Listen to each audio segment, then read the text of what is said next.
Bonjour à toutes et à tous, merci pour votre fidélité aux émissions d'Orbis. Cette semaine, nous vous proposons une émission de géopolitique pratique, de géopolitique de terrain, à travers l'Asie centrale, de la Thaïlande jusqu'à Paris. Une épopée en vélo qui a duré plus d'un an et pour en parler, nous recevons Paul Bableau. Bonjour. Bonjour Jean-Baptiste. Merci d'avoir accepté notre invitation. Alors, vous êtes parti de Thaïlande donc et vous avez fait ce périple cycliste à travers l'Asie centrale. Alors on va voir les différents pays que vous avez traversés. Une épopée qui a duré 1 an et quelques mois, c'est ça ? Tout à fait, voilà. J'ai passé 1 an en Thaïlande comme volontaire des missions étrangères de Paris et suite à ça, j'ai eu la merveilleuse idée de vouloir rentrer à Paris à vélo. Et donc ça m'a amené à traverser un certain nombre de pays, hein. Presque 26 pays et beaucoup trop de kilomètres à vélo. Alors, ça fait combien de temps à peu près pour le temps de faire le périple ? 387 jours. D'accord. Très précisément. Alors, si on fait un peu la liste des pays traversés, donc il y a la Thaïlande, point de départ, et ensuite le Laos, le Vietnam, parce que tout simplement la traversée de la Birmanie est extrêmement complexe, avec beaucoup de zones qui sont fermées. Finalement, il faut presque se dire que la Birmanie a plus de zones qui sont fermées que de zones ouvertes aux touristes. Et donc je ne souhaitais pas commencer par voyager avec un si long périple en prenant des bus et des trains.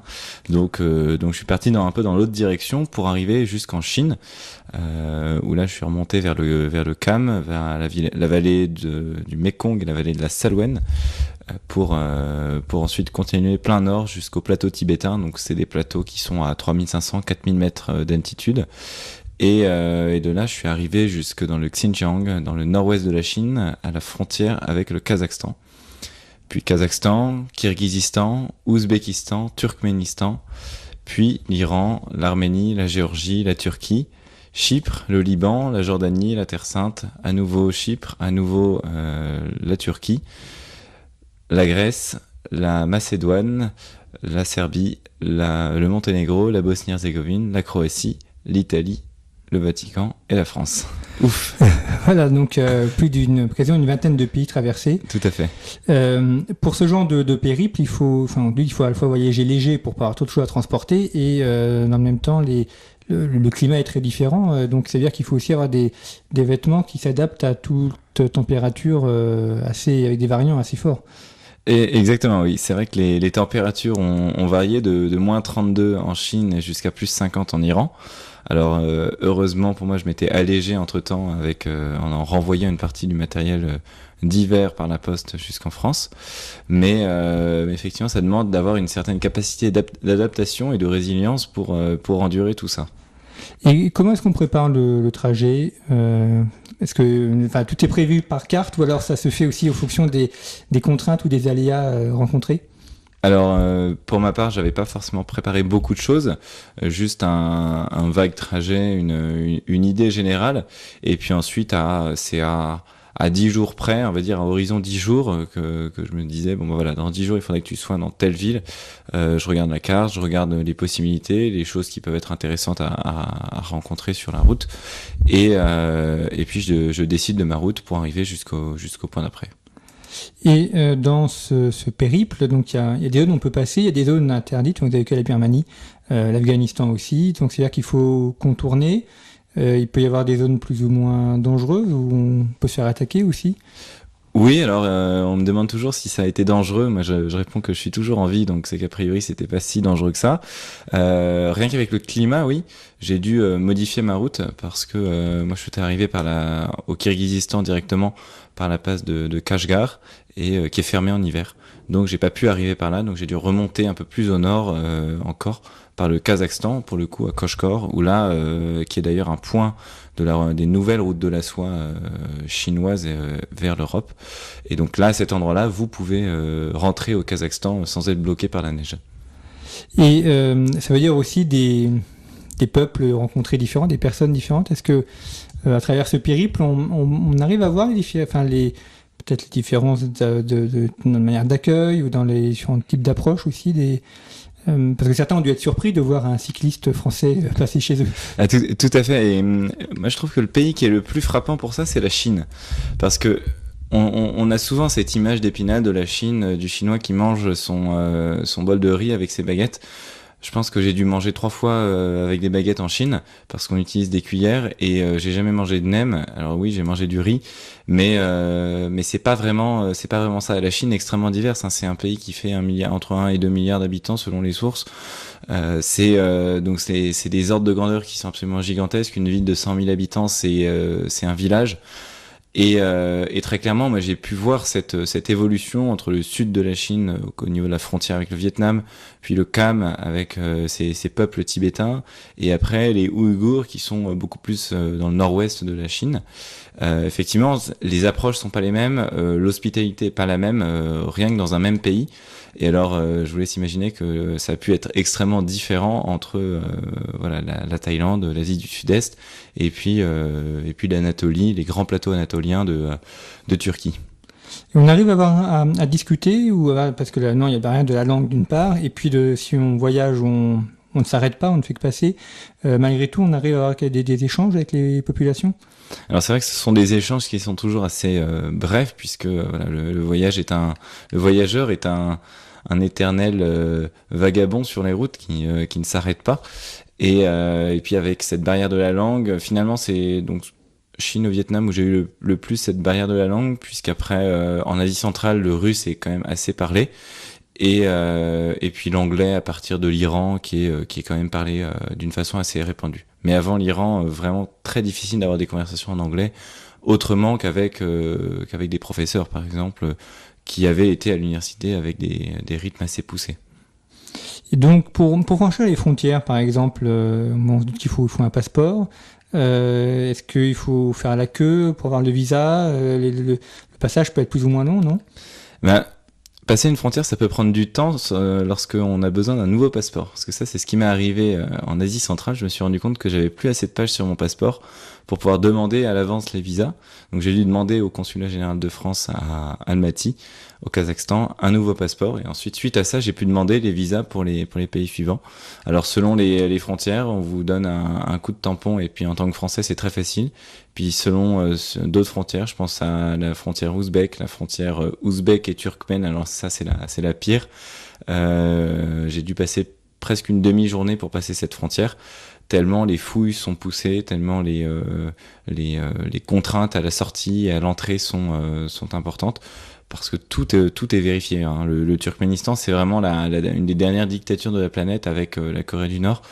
Et je sais pas si c'est une chance que j'ai pu avoir de traverser ce pays, mais c'est vrai que c'est une expérience assez étonnante de voir un pays qui est complètement fermé derrière ce rideau de fer, pour reprendre l'expression de Churchill.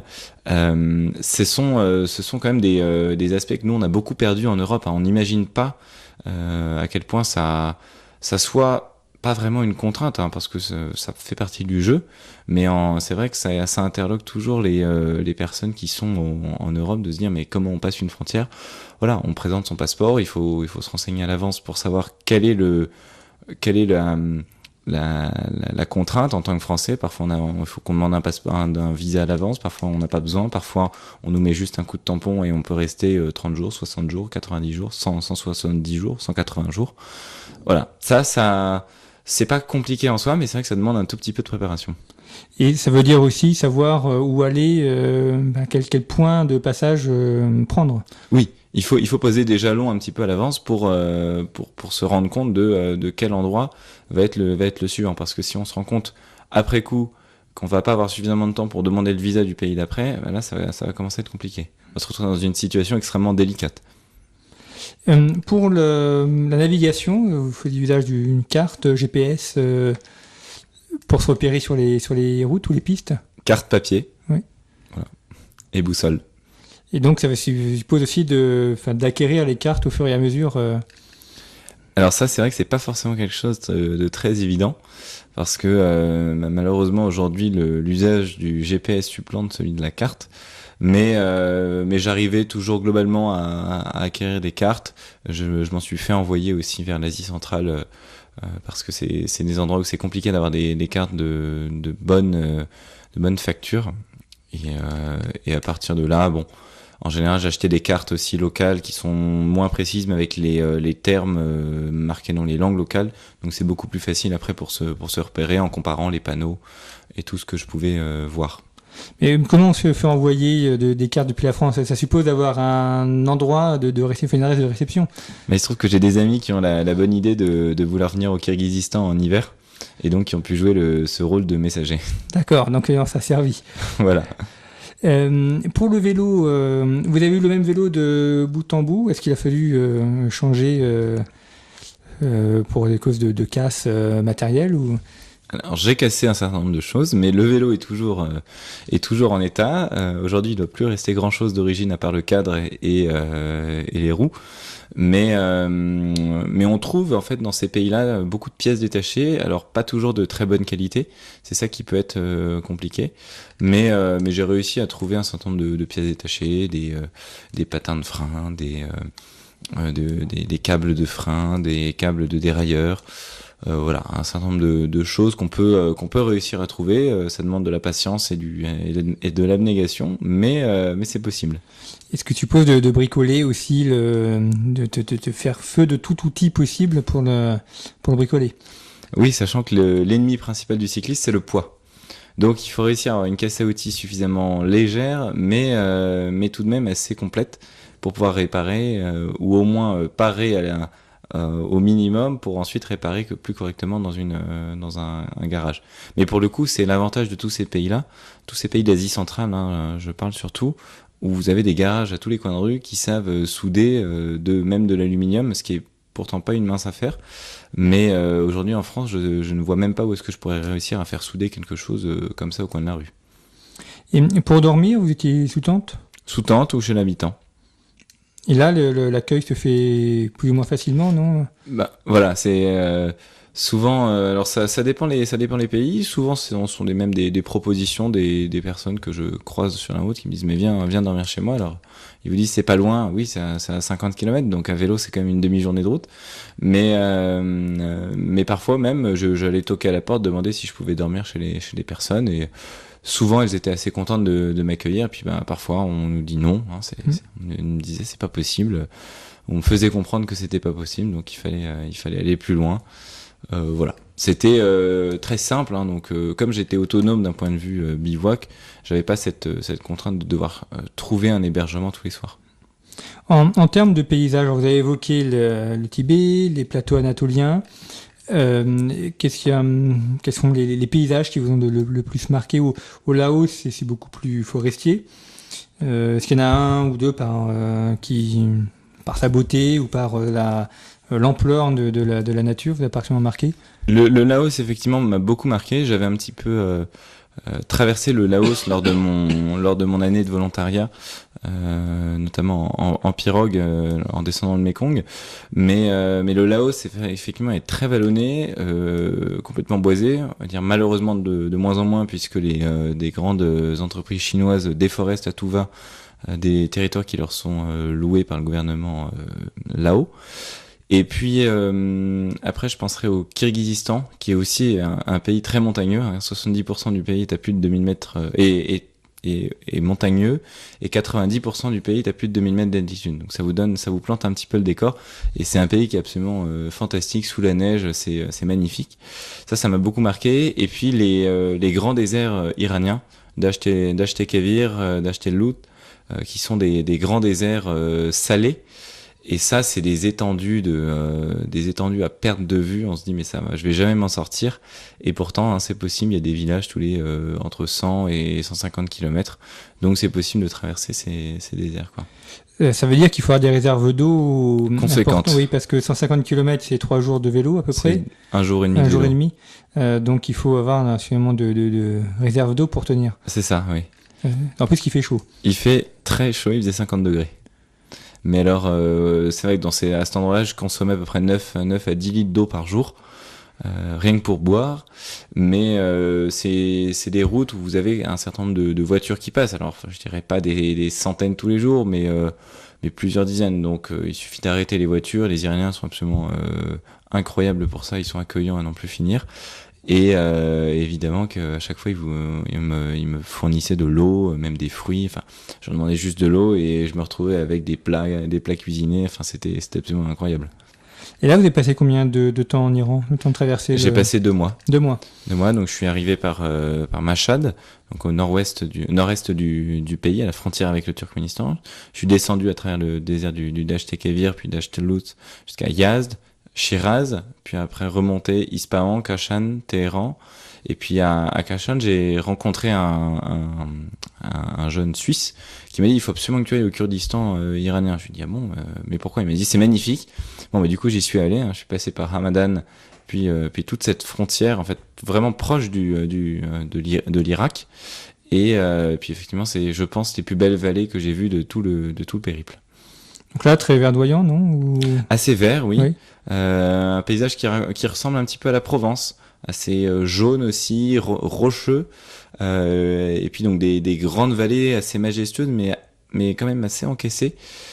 C'était très beau, et puis ces villages faits de terre, d'argile, de briques rouges en escalier. Donc la terrasse en fait le plafond d'une maison et la terrasse de celle qui est au-dessus.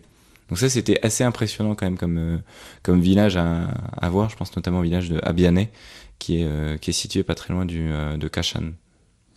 Et vous êtes passé par des grandes villes ou uniquement par les zones de campagne? Alors je suis passé par des grandes villes. On peut citer une petite ville de province chinoise qui s'appelle Kunming, qui doit être, je pense, inconnue de la majorité de nos auditeurs, et qui fait quand même 8 millions d'habitants. Donc voilà, quand on veut évoquer la démesure de la Chine, je trouve que cet exemple il est assez parlant. C'est une ville qui fait la taille de Paris et dont absolument personne n'a jamais entendu parler en Europe. Voilà, Chengdu, 20 millions d'habitants, selon 20 à 25 millions d'habitants. Et puis après, c'était des villes de taille plus modeste, mais de toute façon après ça, tout est plus modeste. Que ce soit des capitales comme Almaty, Téhéran était quand même une grosse ville.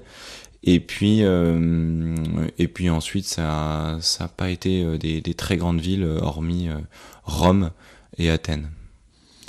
Et est-ce qu'il y a des endroits de conflits? Parce que notamment quand on arrive vers le Kurdistan iranien, donc on était proche, surtout à l'époque où vous êtes passé, il y avait l'État islamique qui était un petit peu plus au sud. Donc il y a eu des zones de conflit traversées ou c'était plutôt relativement calme? Alors en tant que tel, pas de zone de conflit, c'est des zones qui sont un petit peu plus tendues, notamment entre. En fait, je suis passé en Arménie dans le Haut-Karabakh, donc ce qui est d'un point de vue statutaire toujours un territoire azéri, mais qui est un territoire historiquement arménien, enfin qui était toujours peuplé par des Arméniens. Donc c'est une guerre du Haut-Karabakh là, à la fin des années 80 qui aujourd'hui n'est pas résolue. Puisque le cessez-le-feu n'est qu'un cessez-le-feu, c'est pas un armistice. Et donc on traverse ce territoire de Gori, qui est une enclave arménienne, pour ensuite arriver pour le coup en plein une enclave azérie, pour arriver dans le Haut-Karabakh. Mais donc on traverse, on va dire, illégalement le territoire azéri. Et ensuite, lorsque je suis arrivé vers le Liban, la Jordanie, la Terre Sainte, là effectivement, ce sont des zones qui sont encore aujourd'hui très disputées. Le plateau du Golan, tout ce qui va autour. Ça c'est vrai que ce sont des zones qui aujourd'hui posent encore un certain nombre de problèmes à ces populations parce que elles sont déplacées un jour à droite, un jour à gauche, et c'est vraiment complexe. Et alors je devais me rendre en Syrie et en fait pour des problématiques administratives, ça n'a pas pu se faire. Mais à l'époque, les zones où je devais me rendre étaient libres, à savoir la vallée des chrétiens et Alep qui avait été libérée quelques mois auparavant. Alors vous avez été à Chypre, donc là en bateau, puisque c'est une île, donc par conséquent, pourquoi passer par Chypre? Eh bien alors parce que tout simplement je voulais rejoindre le Liban où j'étais invité pour les universités d'été de Phil-Orient depuis la Turquie et depuis la Turquie il y a une possibilité de partir en bateau depuis Tars jusqu'au Liban. Sauf que cette liaison maritime avait été arrêtée quelques mois auparavant. Et donc j'ai dû rejoindre de la Turquie la partie occupée par les Turcs à Chypre, passer la ligne verte, pédalé jusqu'à Larnaca, et de Larnaca, j'ai dû prendre un vol pour arriver au Liban.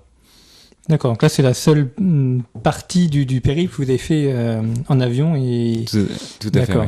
ouais. Ce qui montre effectivement aussi les difficultés qu'il peut y avoir pour passer d'un endroit à l'autre, s'il faut passer par Chypre pour aller de la Turquie au Liban, c'est effectivement Alors compliqué. oui, mais c'est une raison qui est surtout économique parce que tout simplement aujourd'hui vous avez des vols pour tellement rien, vous mettez 2 heures d'avion pour le même prix, voire presque moins cher que le ferry. Les gens font plus ne font plus l'effort de prendre un ferry pendant 40 heures alors que vous avez 2 heures de vol. Donc le vélo a été mis en soute Dans un carton. D'accord. Et ensuite, après arriver à l'aéroport Rafik Hariri, remonter pour rentrer dans Beyrouth, par des quartiers, j'ai appris ça après, qui étaient formellement déconseillés aux Occidentaux. Mais bon, voilà, moi je suis toujours en vie, donc c'est passé. 100% des gagnants ont tenté leur chance. Et ensuite, il y a les Balkans, enfin, si on poursuit un peu la route. Donc Athènes, vous avez passé les détroits, et puis...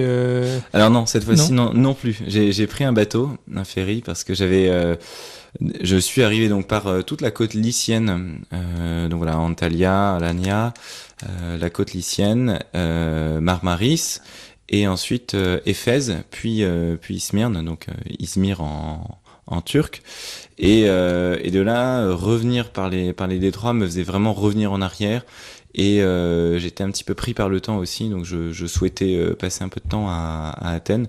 Donc j'ai pris un ferry depuis Izmir, enfin un petit peu plus loin, pour arriver à Chios, qui est en fait une île. D'ailleurs, on a beaucoup entendu parler ces dernières années parce que c'est l'île grecque où beaucoup de migrants sont arrivés. Alors quand on est en Europe, on se demande mais pourquoi cette île grecque ? Enfin la Grèce n'est pas si proche que ça.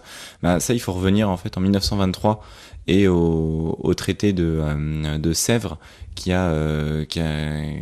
enfin en 1920 le traité de Sèvres qui a partagé et qui a donné les frontières de l'actuelle Turquie avec la Grèce. Et donc, vous avez eu des échanges de population, 1,5 million de Grecs qui étaient en Turquie actuelle, qui ont été rapatriés côté grec, et à peu près 5 à 600 000 musulmans qui étaient en Grèce actuelle, qui sont rentrés en Turquie. Et donc, vous avez eu tout un partage territorial des différentes îles qui sont restées. Donc, cette île de Chios, elle est à 7 kilomètres de la Turquie. Et donc c'est là où on comprend en fait, quand on voit cette géographie, on comprend beaucoup mieux pourquoi effectivement on entend des migrants qui sont venus à la nage jusqu'en Grèce. Parce que 7 km c'est une distance, hein, c'est pas rien. Moi je nage un petit peu, si on me demande de faire 7 km demain, je serais un peu essoufflé. Mais donc c'est quelque chose qui est jouable. Et puis donc effectivement on peut traverser ce bras de mer avec un petit Zodiac pas forcément en très bon état. D'accord, donc et puis ensuite le reste du ferry jusqu'en Grèce. Jusqu'en Grèce, voilà. Au Péloponnèse ou à Athènes, le Pirée. D'accord, et donc ensuite la route des Balkans... Par la Macédoine, enfin la Fyrom, comme disent les Grecs, hein, Former Yugoslav Republic of Macedonia, parce qu'ils veulent pas entendre parler de cette Macédoine. Hein. C'est étonnant de voir ces antagonismes et cette histoire hein, de qui Alexandre le Grand a été les descendants, enfin, ou l'ancêtre selon le point de vue. Donc voilà, il y a cette fierté, mais en tout cas les Macédoniens de ce pays qu'est la Macédoine sont très fiers de l'héritage d'Alexandre le Grand.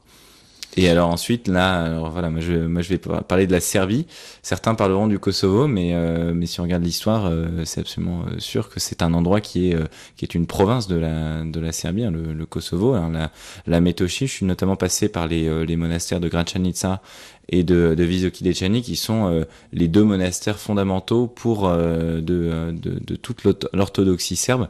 Et pour vous donner un ordre d'idée de la situation pour les chrétiens là-bas, c'est une telle démocratie que vous avez des soldats de la KFOR, donc de l'ONU, qui montent la garde devant le monastère de Visoki Dečani, qui vous prennent votre passeport, qui vous fouillent lorsque vous allez rendre visite au moine. Donc moi je suis allé passer 2 jours là-bas. Bah, on se rend compte que la grande démocratie amenée dans les années 90 n'est pas tout à fait une réalité. D'autant que c'est un pays qui souhaite, enfin la Serbie du moins souhaite rejoindre l'Union européenne, le Kosovo aussi, mais on en est encore un peu loin. Oui. Et ensuite, donc, région du Kosovo. Vous êtes passé par Belgrade ou Non, je suis descendu, on va dire, vers la côte, vers donc le Monténégro, la Bosnie-Herzégovine et la Croatie, pour arriver à Dubrovnik. Et de Dubrovnik, j'ai repris un autre ferry pour descendre tout au sud de l'Italie, dans les Pouilles, à Bari, parce qu'il y avait aussi une petite signification, puisque sur la côte lycienne, je suis passé à Myre et à Patara, qui sont en fait la deuxième est la ville natale de l'endroit où Saint Nicolas, évêque de la première, donc de Myre, a vécu. Et aujourd'hui, ces reliques sont à Bari. Donc moi, j'avais un peu à cœur aussi de descendre là pour ensuite remonter toute l'Italie jusqu'à Rome, et puis ensuite pour continuer jusqu'à Paris. Et alors à Rome, vous avez été reçu par le pape François. Tout à fait. Ça s'est fait comment cette rencontre? Vous êtes arrivé et vous l'avez rencontré, ou ça a été un peu Alors ça a été un petit peu organisé, hein, même si j'aime bien raconter que je suis arrivé et que je lui ai envoyé un texto. C'était un petit peu plus compliqué que ça, mais ce qui est très drôle, c'est que je l'ai rencontré 2 fois.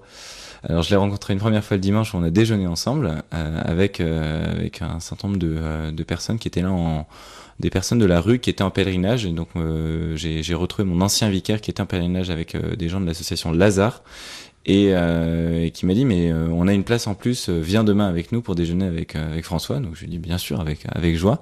Et 2 jours après, le consul général de France à Jérusalem m'avait mis en relation avec l'ambassadeur de France près le Saint-Siège, Monsieur Zeller, qui m'avait, on va dire, coopté pour pouvoir pour pouvoir être reçu à la maison Sainte-Marthe le matin pour la messe privée du pape.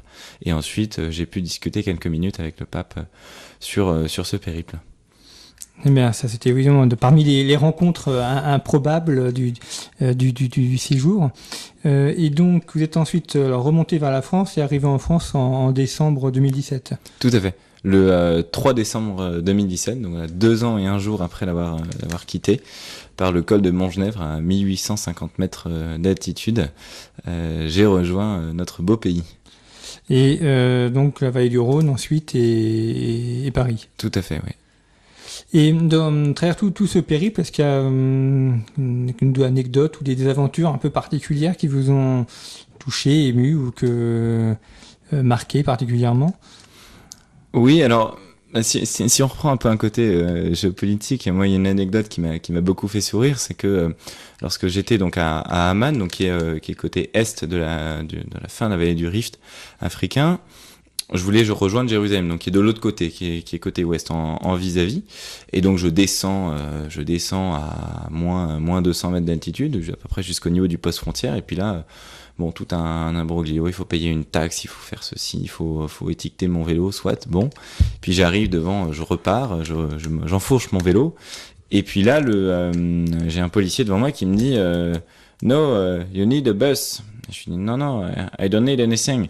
Il me dit non, you need a bus. Et je lui dis no, I don't need. Et en fait, c'était pas you need a bus, c'était you have to go in the bus. Et donc voilà, comme quoi aussi ces endroits qui sont tendus, hein, parce qu'effectivement entre la Jordanie et Israël, même si c'est le seul pays de la région qui a signé un cessez-le-feu, un armistice et un accord de paix, c'est quand même une zone qui reste extrêmement tendue et ils ont aucune envie d'avoir un cycliste qui se promène comme ça sur la route, qui pourrait, s'il va à gauche ou à droite, sauter sur une mine, ce qui ferait quand même mauvais effet. Et donc voilà, donc c'est la seule frontière que je n'ai pas pu passer à vélo. Et parmi les paysages que vous avez traversés, est-ce qu'il y en a un qui vous a particulièrement ému ou que vous avez aimé? C'est très différent, donc c'est compliqué d'en choisir un. J'étais très ému lorsque je suis arrivé en France, dans mon petit village bourguignon. Ça a été pour moi un gros moment d'émotion, sous un soleil qui était noir à l'horizon et illuminé de soleil à l'endroit où j'étais, dans ce grand plateau. Ça c'était pour moi très très très très émouvant, parce que je revenais à mes racines et comme quoi on revient toujours de l'endroit d'où on est parti. Et ensuite, donc le vélo, donc vous l'avez conservé. Et puis il y a aussi, est-ce que vous avez gardé des liens avec les personnes que vous avez rencontrées, ou qu'avec les moyens de communication, on peut envoyer messages, on peut envoyer d'autres choses, enfin des messages ou des photos ou des... Tout à fait, oui. Les moyens de communication modernes, justement, sont assez efficaces pour ça. J'ai toujours quelques contacts avec des gens, que ce soit en Asie centrale, au Kazakhstan, au Kirghizistan, et puis en Chine, en Iran, un petit peu aussi, en Turquie, et au Liban et en Terre Sainte principalement. Vous avez rencontré d'autres cyclistes, non locaux, on va dire, sur la route? Oui, j'en ai rencontré, je dirais une vingtaine. Alors il faut savoir que à chaque fois, vous avez toujours plusieurs possibilités pour rejoindre 2 grandes villes. Et il se peut qu'à 1 ou 2 jours près, on rate un cycliste. Donc ça ne veut pas dire qu'il n'y en avait que 20. On estime qu'il y a à peu près 200 personnes qui chaque année parcourent la route de la soie à vélo. Plutôt depuis l'Europe vers l'Asie, parce que finalement c'est un sport d'occidental, hein, de pouvoir se permettre ce luxe, de prendre du temps d'aller voyager. Mais donc beaucoup de personnes qui partaient de l'Europe pour aller vers l'Asie, voire même aller plus loin, souvent beaucoup plus préparés que moi, alors que moi j'avais juste acheté un vélo en quelques heures à Bangkok, et puis j'étais parti dans la foulée. Et donc cette route de la soie que vous avez fait, est-ce que là où vous avez vu aussi, il y a beaucoup de camions qui peuvent passer ou autre, vous avez vu une activité économique particulière ou des transits ou activités de commerce et autres?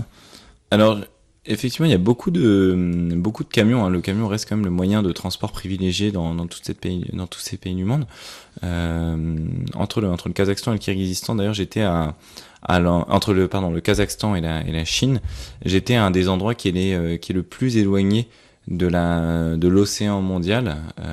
Donc on est à presque 4000 km de l'océan mondial. C'est le point sur la Terre où vous pouvez pas être plus loin de l'océan. Et donc là, forcément, vous êtes obligé d'utiliser des camions. Et donc à Korgos, d'ailleurs, on voit cette augmentation des échanges avec cette énorme zone. Donc vous avez un sorte de U-shape à faire à vélo. Vous pouvez pas aller tout droit, le poste frontière est en face et il y a 8 km de virage à faire parce que dans cet endroit-là, dans cette enceinte, les Chinois et les Kazakhs vont construire une zone économique spéciale. Il y a quelques bâtiments aujourd'hui, mais dans 10 ans, il y aura certainement tout cet endroit qui sera construit. Et puis après, en Iran, beaucoup de camions. Puis quand en plus le pays souffre d'embargo encore aujourd'hui assez prononcé, c'est beaucoup d'échanges qui transitent au sein même du pays. Mais comme c'est un pays qui est quand même assez grand, qui a beaucoup de richesses, c'est un pays qui est presque autosuffisant. Eh bien, merci beaucoup Paul Bablo d'avoir évoqué ce périple en vélo sur la route de la soie, un peu plus d'1 an donc pour rentrer de Thaïlande vers Paris et pour traverser ces paysages extrêmement différents. Peut-être si certains auditeurs veulent peut-être pas faire le périple en vélo, mais se rendre notamment dans les pays d'Europe centrale en vacances, vous leur conseilleriez quel endroit à voir, s'il y en avait 2 ou 3 à voir, s'ils ont un peu le choix? Alors, je leur conseillerais le lac Songkhol et le lac Issyk-Kul et toutes les montagnes du Tian Shan kirghize, donc au Kirghizistan. La capitale, c'est Bishkek. Et je leur conseillerais d'aller en Iran. Voilà. Il y a beaucoup de choses à faire en Iran. 2 mois, c'est extrêmement court. Donc il faut y aller plusieurs fois en Iran. Eh bien voilà, c'est une incitation au voyage et effectivement à découvrir ce très beau pays qu'est l'Iran. Merci encore Paul Bablo pour ce périple et de nous avoir raconté donc cette route en vélo sur les routes de la soie. Merci à vous Jean-Baptiste pour cette invitation.